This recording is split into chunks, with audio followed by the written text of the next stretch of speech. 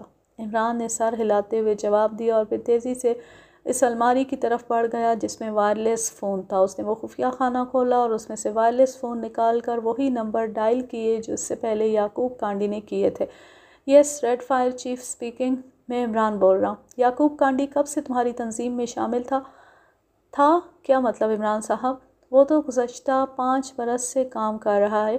ہم نے پہلے بھی بتایا تھا کہ اس کے بے شمار کارنامے ہیں۔ وہ دارالحکومت میں میرا نمبر 2 ہے۔ کیا ابھی تک آپ کا شک دور نہیں ہوا؟ اس کا مطلب ہے کہ گزشتہ 5 سالوں سے وہ آپ سب کو ڈوج دے رہا تھا، اس لیے کہہ رہا ہوں کہ وہ مر چکا ہے اور وہ ریڈ آرمی کا خاص آدمی تھا، اور جہاں تک اس کے ثبوت کا تعلق ہے وہ آپ اس کے خاص دفتر کی تلاشی سے حاصل کر سکتے ہیں۔ بہرحال اس نے اپنا اعتماد بٹھانے کے لیے ڈیفنس لیبارٹری اور ڈیفنس اسٹور نمبر 1 کا نقشہ تیار کیا تھا جو میں نے حاصل کر لیا، اور میرا مقصد بھی یہی تھا۔ خدا حافظ۔ آؤ ٹائیگر، یہاں سے نکل چلیں۔ یہ لڑکی، اس کا کیا کرنا ہے؟ ٹائیگر نے فرش پر بے ہوش ایزابیلا کی طرف اشارہ کرتے ہوئے پوچھا۔ اسے چھوڑ دو، یہ معمولی مورا ہے، عمران نے کہا اور تیزی سے دروازے کی طرف بڑھ گیا۔ منظر بدلتا ہے۔ شاید شہر کی تلاشی مکمل ہو چکی تھی لیکن پاک ایشیا سیکرٹ سروس والوں کا کہیں سے کھوج نہ نکل سکا تھا۔ اس وقت دفتر میں بیٹھے ہوئے کرنل فرانک اور کرنل ڈیوڈ دونوں کے چہرے قابل دید تھے۔ ہر طرف سے یہی رپورٹیں آ رہی تھیں کہ ان کا سراغ کہیں موجود نہیں ہے۔ آخر انہیں زمین کھا گئی ہے یا آسمان نگل گیا، سمجھ میں نہیں آ رہا۔ مجھے اب بھی یہی شک ہے کہ 2 روز پہلے وہ کشتی کیوا خانے کی آڑ میں یہ لوگ نکل گئے ہیں۔ پہلی بات تو یہ کہ تم نے خود ان کی چیکنگ کی، پھر دوسری بات یہ کہ تم نے راستے میں بھی انہیں چیک کیا اور رپورٹ کے مطابق یہ قافلہ ابھی چل رہا ہے۔ اس کے بعد شک والی کون سی بات رہ گئی ہے؟ کرنل ڈیوڈ نے منہ بناتے ہوئے کہا۔ پھر اس سے پہلے کہ کرنل فرانک کوئی تبصرہ کرتا، میز پر پڑے ہوئے ٹیلی فون کی گھنٹی بج اٹھی۔ کرنل ڈیوڈ نے ہاتھ بڑھا کر ریسیور اٹھا لیا۔ یس، کرنل ڈیوڈ اسپیکنگ۔ سر، میں تل ابیب سے کیپٹن ریمنڈ بول رہا ہوں۔ کرنل فرانک صاحب سے بات کرنی ہے۔ تل ابیب سے کوئی کیپٹن ریمنڈ تم سے بات کرنا چاہتا ہے۔ کرنل ڈیوڈ نے ریسیور کرنل فرانک کی طرف بڑھاتے ہوئے کہا۔ کیپٹن ریمنڈ، یقیناً وہ لوگ تل ابیب پہنچ چکے ہیں۔ کرنل فرانک نے بری طرح چونکتے ہوئے ریسیور کرنل ڈیوڈ کے ہاتھ سے جھپٹتے ہوئے کہا۔ اس کے چہرے پر عجیب سے جذبات ابھر آئے تھے۔ Hello, colonel Frank speaking. Sir, یہاں گولڈن بار میں عجیب حالات پیش آئے۔ یعقوب کانڈی کے دفتر میں 2 عرب نوجوان آئے۔ اس وقت ایزابیلا یعقوب کانڈی کے پاس موجود تھی۔ ان میں سے ایک نے اپنا عجیب سا کافرستانی نام بتایا۔ یعقوب کانڈی بھی ان سے واقف نہ تھا۔ انہوں نے ایزابیلا سے پوچھ گچھ کی اور اس کے کانوں سے مرکری رنگ اتروا لیے اور پھر ایزابیلا کو بے ہوش کر دیا۔ جب ایزابیلا کو ہوش آیا تو اس نے دیکھا کہ کمرہ خالی تھا۔ دونوں عرب نوجوان جا چکے تھے۔ یعقوب کانڈی کے دل میں گولی مار دی گئی تھی۔ ایک خصوصی وائرلیس فون بھی میز پر پڑا تھا۔ ان عربوں کے حلیے کیا تھے؟ اور کیپٹن ریمنڈ نے ایزابیلا سے پوچھے ہوئے عرب نوجوانوں کے حلیے دہرا دیے۔ ان کی چیکنگ اور نگرانی کا کیا ہوا؟ جناب، ایزابیلا کے کانوں سے اتارے گئے رنگوں کی وجہ سے وہ ہماری نظروں میں ہیں۔ وہ شاہراہ تالے کی 4تھی عمارت میں موجود ہیں۔ ٹیلی مائکرو چیکنگ کے ذریعے میں نے معلوم کر لیا وہ صرف 2 آدمی ہیں اور اس عمارت میں کوئی اور موجود نہیں ہے، اور یہ عمارت کرائے پر حاصل کی گئی ہے۔ تم ان کی مکمل اور بھرپور نگرانی کرو، لیکن مداخلت کرنے یا سامنے آنے کی ضرورت نہیں۔ میں خود وہیں آ رہا ہوں۔ ان میں سے ایک کا جو قد و قامت تم نے بتایا ہے وہ ہمارا مطلوبہ آدمی ہے۔ میرے پہنچنے تک انتہائی ہوشیاری سے نگرانی کرنا۔ یس سر، آپ بے فکر رہیں، میں نے پہلے ہی مکمل اور بھرپور نگرانی کے انتظامات کر لیے ہیں۔ اوکے، میں آ رہا ہوں۔ ہاتھ بڑھا کر ریسیور کریڈل پر پٹخ دیا۔ وہی ہوا کرنل ڈیوڈ جو میری چھٹی حس بتا رہی تھی۔ وہ لوگ تل ابیب پہنچ گئے۔ یعقوب کانڈی پر آج تک کسی کو شک نہ ہو سکا تھا، لیکن ان لوگوں نے جاتے ہی اسے ٹریس کر لیا، اور یہ قد و قامت اور انداز 100% اس علی عمران کا ہے۔ ہمیں فوراً وہاں پہنچنا ہے۔ اگر تم چاہو تو یہیں رہو، میں بہرحال جا رہا ہوں۔ اگر وہ واقعی وہاں پہنچ گئے ہیں تو میں نے یہاں بیٹھ کر انڈے دینے، ویسے بھی یہاں سے تو ہم مایوس ہو ہی چکے ہیں۔